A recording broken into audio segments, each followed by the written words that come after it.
Bro, ayos mo yung ano mo. Ayos mo yung jacket mo. Ayos mo yung jacket mo. Yan. Yung pantalon. Yan. 1, 2, 3. Yan. Ganda, bro. Nice. Hi guys, dito tayo ngayon sa office ni RDR and ngayon makikipag-usap tayo sa kanyang mga executives regarding business and kung ano man ang mapag-usapan nating negosyo today, babalitaan namin kayo. Sana magkaroon tayo ng fruitful conversations with them. So, tara! Hi, boss! Hello. Si Boss Gerald. Ako, Hi, Boss Gerald. I'm John. I'm the guest. partners ko, si Charles, Ang dami niyo pala. si Carlos. Lian, CEO. Kami rin yung nakausap niya last time. Carl. Anyway, welcome sa Career Solution. Kamusta yung biyahe niyo? Saan pa kayo galing? Okay naman, dyan lang, malapit. Malapit lang. New Zealand. lang. Before we start, I would love to start this sa taas. Tara, start tayo ng Tara, studio. Or let's go. Tara mga Ako. ikaw. Oh, hi. Ano ko vlog ka? Oh, Ikaw lang siya. pan-document lang. Ayan. Oo. Good. Marami kami nakukuha ng enterprise clients dahil dyan. Yes. Nice. Tuloy-tuloy naman ang iyong vlogging. So far, tuloy-tuloy naman. Consistent naman kami. That's nice. Dito na ba tayo meeting? Yeah. Okay. Here, welcome sa office ni Boss RDR. Doctor. How are you? Kamusta? Hi. Hello, welcome. Welcome to RDR, boss. One of our Welcome to our humble home. Yes. Di ba kayo naligaw? Hindi naman. Di naman. Kasi most of the time, tinatanong ko pag pumasok dito, mukha kaming computer shop Or Pogo. Hindi, maganda. Maganda. Perfect. To execute the vision, of course, nakita niyo naman yung ating facilities.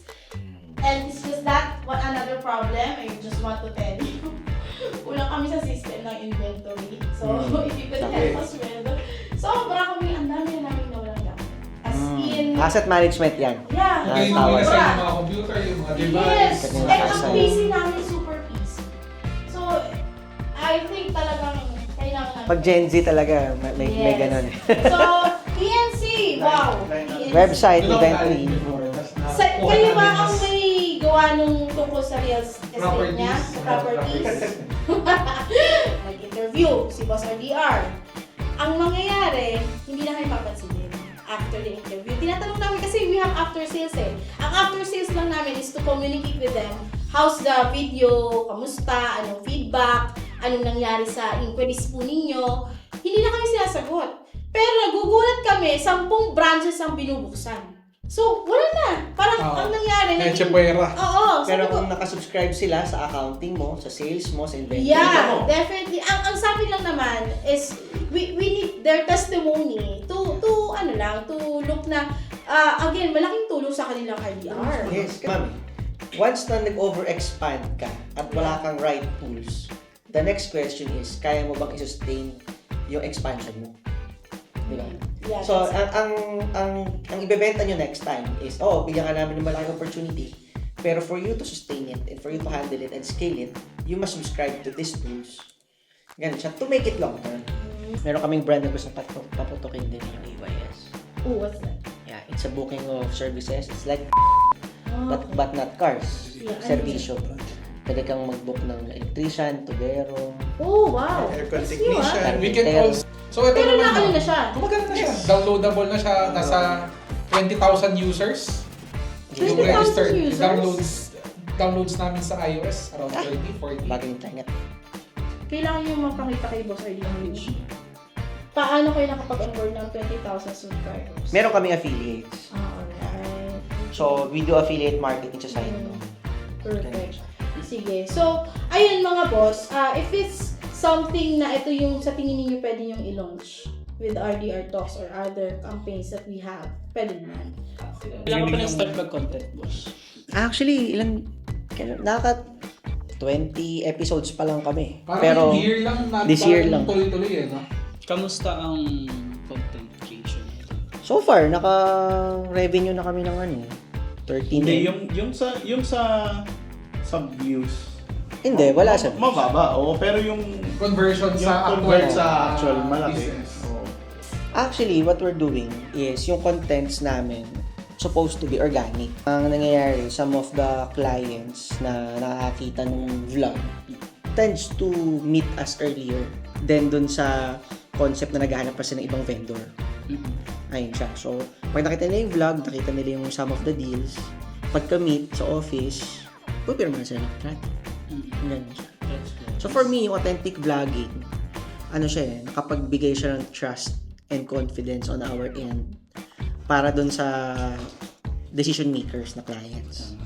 Kami yung tailor-fit approach. For example, Okay. we don't give you a software na gawa na. So, gagawa kami ng software based on your pain points, based on your flows, at based on your strategies. Ganyan siya. Kausapin ko na ngayon si Boss RDR about this. Thank you What po. happened. Thank you. Thank you. so Boss much. Yvonne, Boss, thank May. you. Thank you. Yes. Boss, thank you. Salamat. Bossing, see you. See you. Oh, nice. Nag-i-start yung mga dito siya movements ng mga... Pwede bang umupo? Yes, definitely. Magandang araw sa inyo, mga boss. Ayan, bagay na bagay. Bagay. Oo. Pwede mag-picture? And this is Netflix ready. So, Sorry pa-epal lang kami, sir. Konti. Boss, anong masasabi mo sa Saan? bago mong company na TTI? Mga sabi ko, napakaganda ng initials. Napakaganda ng vision. You want to say to future clients? Labas nyo na yung check-in nyo. Hindi. Joke lang. I'm coming. Alright. Thank you. kamusta? How's the experience? Ganda. Ano? Bro, ayos mo yung ano mo. Ayos mo yung jacket mo. Ayos mo yung jacket mo. Yan. Yung pantalon. Yan. 1, 2, 3. Yan. Ganda, bro. Nice.